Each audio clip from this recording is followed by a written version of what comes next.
Vamos a proponer un tema de debate que lo considero súper interesante. ¿Para hacer los puzzles hace falta pensar? ¿Sí o no? ¿Por qué no se puede hacer un puzzle de un cochinillo? El concurso se celebró aquí dentro, uno de los proyectos más bellos que he hecho en mi vida.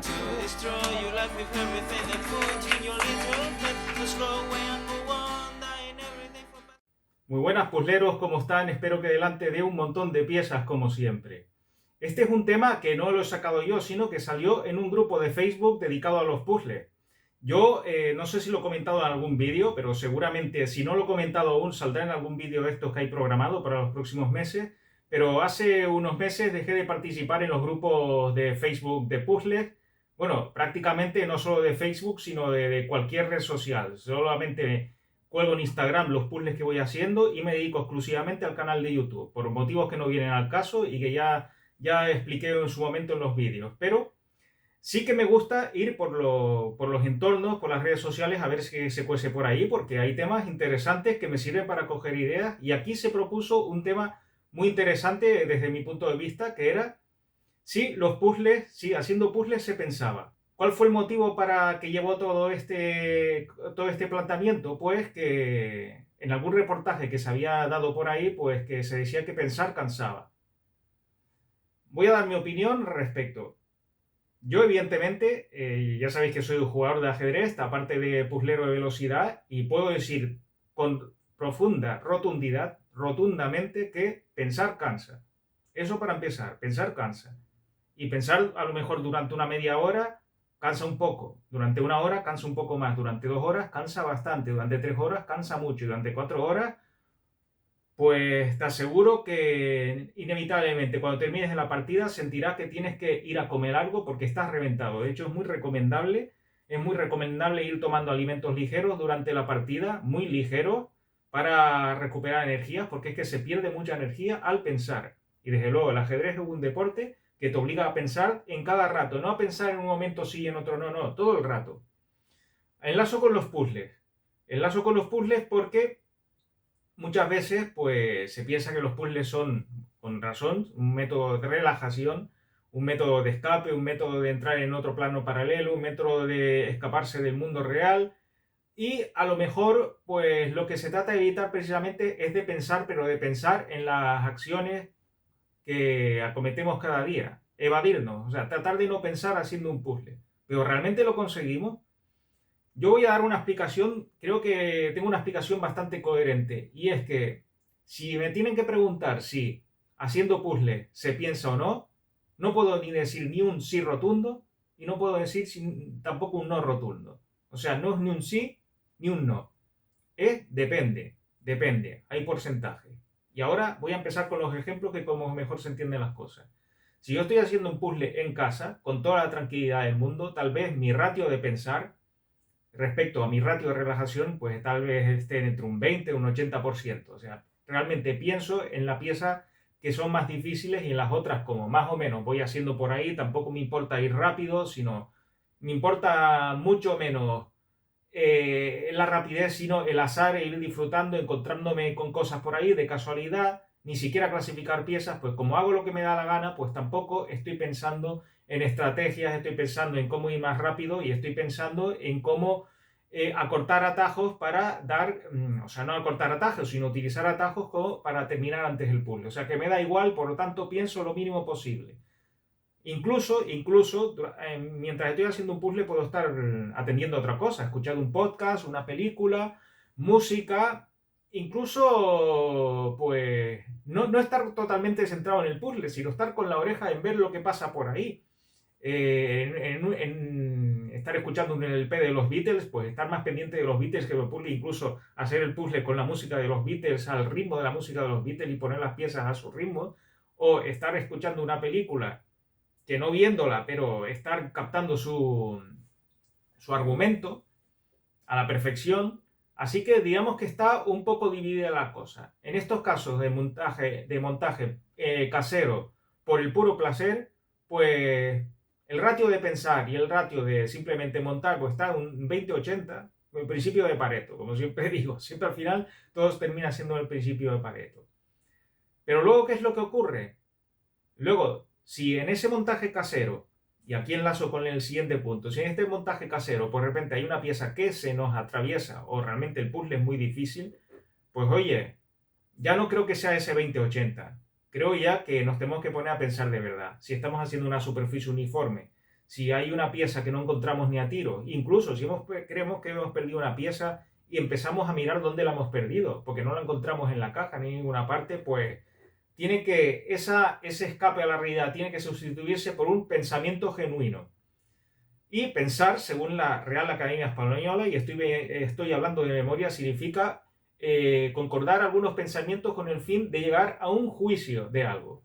Y claro, en estos momentos ya cuando se nos presenta un problema de verdad en los puzzles, hallar una pieza que no encontramos ni a tiro, ver por qué no podemos montar una sola uniforme o que un puzzle sea realmente difícil de cojones, pues aquí ya sí que tenemos que formular algunas estrategias para salir del atolladero. Y sí, amigos, sí, aquí sí que hay que pensar. No es de pensar así de vez en cuando y evitar los automatismos, sino no, pensar dónde va una pieza y en resolver un problema que se nos ha presentado de súbito. Y aquí sí que ya desconectamos definitivamente con todo lo que pueda estar en el exterior, con esa película, con esa música, con esa taza de café y nos concentramos absolutamente en el puzzle. ¿Qué pasa en los campeonatos? Y aquí es donde viene lo interesante también. En los campeonatos os aseguro que vamos a volver a comparar con el ajedrez. Hay una parte en los campeonatos de puzzle, en los puzzles que ponemos en los campeonatos, que seguramente no necesitamos pensar mucho para hacerlo. Y es las partes de voltear las piezas, clasificar, todo esto son automatismos que ya lo hemos hecho tantas veces que no necesitamos pensar para hacerlo. Y las partes fáciles, que las partes fáciles las sabe montar todo el mundo rápido, pues lo sabemos hacer también, lo hacemos normalmente con velocidad.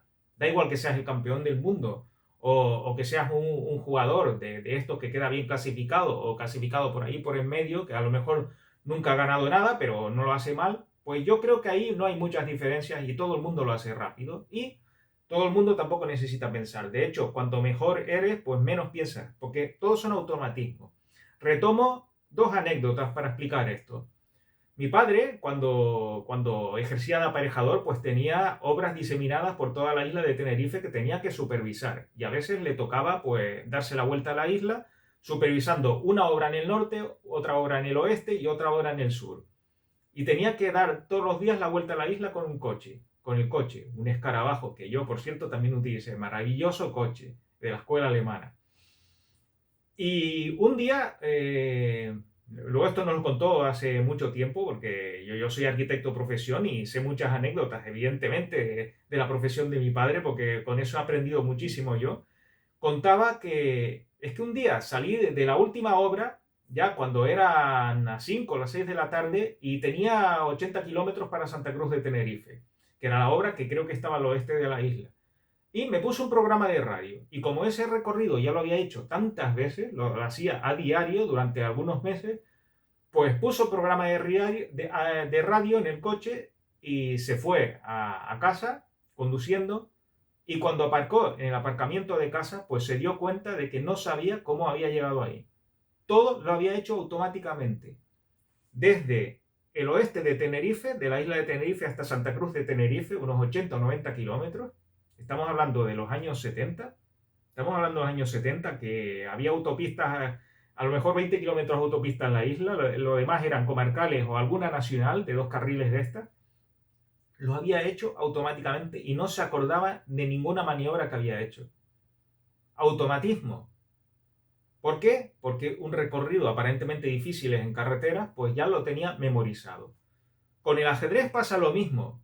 Muchas partidas empiezan realmente en la jugada 15 o en la jugada 20. ¿Por qué? Porque la apertura está establecida dentro del mundo de la teoría. Y la teoría, hay un montón de libros escritos sobre teoría del ajedrez donde te dicen que según lo que te juegue el contrario, pues estos son los mejores movimientos y, bueno, los grandes maestros y los campeones del mundo te llegan a conocer partidas hasta la jugada 30 o 35 y todo, vamos, llevan un trabajo de casa hecho y ya prácticamente, si tú cometes un error en la jugada 15, ya has perdido la partida antes de empezar, porque ellos ya la han estudiado previamente.